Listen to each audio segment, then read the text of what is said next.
आज आप देख रहे हैं राष्ट्रवादी कांग्रेस पार्टी के प्रमुख शरद पवार जी का वह जन्मदिन जो किसान आंदोलन को देखते हुए दुखी मन से सभी कार्यकर्ताओं ने उनका जन्मदिन बनाया, केक भी काटा।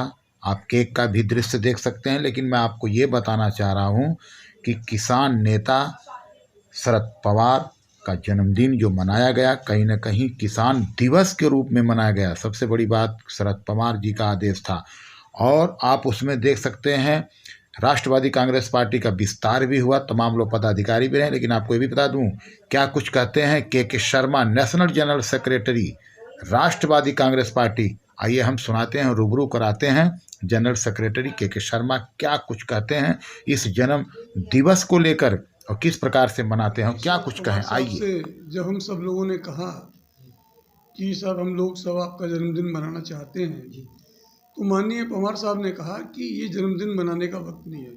जब किसान परेशान है, किसान आंदोलन पर है, तो आप जन्मदिन मत मनाइए, बल्कि इस दिन आप किसानों की समस्याओं पर चर्चा कीजिए और उस पर क्या समाधान हो सकता है उस पर बात कीजिए। तो उसी संदर्भ में हम लोगों ने, हमारे जितने साथी हैं सब लोग यहाँ पर आए हैं और सब मिल करके अभी हम उनके किसानों की समस्या के ऊपर और किस तरीके से यूपीए के शासनकाल में माननीय पवार साहब के कृषि मंत्री के होते हुए जो काम हुए, जिस तरीके से कि उनको मिनिमम सपोर्ट प्राइस से भी ज़्यादा उनकी लागत का, उनकी उपज का दाम दिया गया, जिस तरीके से कि उनकी लिए उनको एक्सपोर्ट करने के लिए उनको लाइसेंस दिया गया, और जब इतने पे भी उनकी हालत नहीं सुधरी तो आखिर में माननीय पवार साहब ने यूपीए सरकार में ये पास कराकर किसानों का कर्ज माफ़ किया।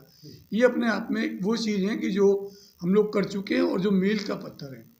अब उसके बावजूद भी अगर किसान ये महसूस करते हैं कि हमारी ज़मीन चली गई, हमारी जायदाद चली गई, हमारा बिजनेस चला गया, हमारी रोजी रोटी चली गई, हमारा भविष्य चला गया, तो किसानों के मामले पे पवार साहब का आगे आना लाजमी ही है। और वो इसी संदर्भ में माननीय पवार साहब, माननीय राहुल जी और सभी विपक्ष के सम्मानित नेतागण महामहिम राष्ट्रपति जी से मिले और उनकी समस्याओं से अवगत कराया। तो आज हम लोग उन्हीं सारी बातों पे चर्चा करने के लिए और किस तरीके से किसानों को हम आगे उनकी सुविधा दे सकते हैं, उनके आंदोलन को किस तरीके से सरकार मान सकती है, उसमें विपक्ष का क्या अहम रोल हो सकता है, उन्हीं सभी बातों पर विचार करने के लिए आज हम लोग यहाँ पर एकत्र हुए हैं। और इसी रूप में हम जन्मदिन उनका, चूँकि पवार साहब तो वो पूरा जीवन उनका किसानों के लिए गया, चाहे कृषि मंत्री के रूप में, चाहे महाराष्ट्र के मुख्यमंत्री के रूप में, चाहे भारत सरकार के रक्षा मंत्री के रूप में, वो हर समय किसानों के बारे में सोचते हैं। और इसकी पुष्टि तो विज्ञान भवन में खुद प्रधानमंत्री भी कर चुके हैं। सारे नेताओं की मौजूदगी में पूरे देश के नेता मौजूद थे। उनके जब संसदीय जीवन के 50 वर्ष पूरे हुए थे उसके उस अवसर पर, अगर आपको स्मरण हो तो ये तो कोई सबको पता है।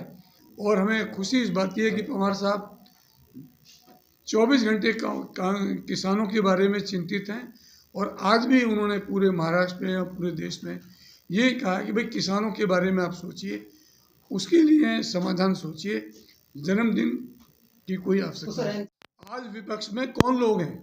आज विपक्ष में वो लोग हैं सदन के अंदर जिन्होंने हिंदुस्तान की आज़ादी की लड़ाई लड़ी, जिन्होंने आज़ादी में बलिदान दिए और आज़ादी के बाद आज़ादी को सुरक्षित रखने के लिए भी उनके नेताओं ने बलिदान दिए, वो तो आज विपक्ष में हैं।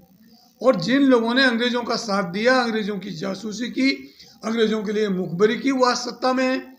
और वो तो कहेंगे अगर वो हमारे सम्मानित, हमारे मेहनतकश सरदार किसानों को अगर वो खालिस्तानी कहते हैं उनके मंत्री, तो इससे बड़ी शर्म की बात भारत के लिए नहीं हो।